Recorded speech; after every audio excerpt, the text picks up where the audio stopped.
Bakı şəhərində bu qədər restoran var, restoran şəbəkəsi var. Tahir müəllim, Bakıdakı restoranların menüsünü bəyənirsiniz? Yəni, bəzi restoranlarda bunu biz görürük. Siz necə, bəyənirsiniz menyuları? Mən Bakıda birincisi onun adı dilimizdə çeşnidir.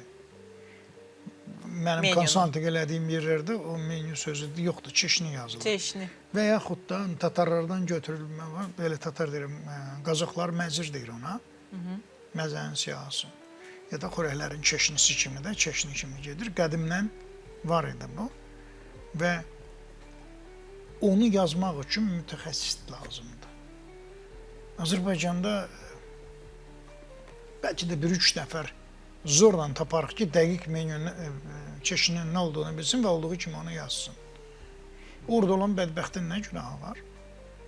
İndiki restoranların heç birində standartlardan istifadə olunmur. Siz gedib eyni ət qutabını müxtəlif yerlərdə yeyə bilərsiniz, müxtəlif dadlar və müxtəlif şeylər görəcəksiniz. Və yaxud da paytaxt salatı deyilərək pişirilən şey hər bir yerdə başqa-başqa görəcəksiniz. Çünki o paytaxt salatı deyil əslində.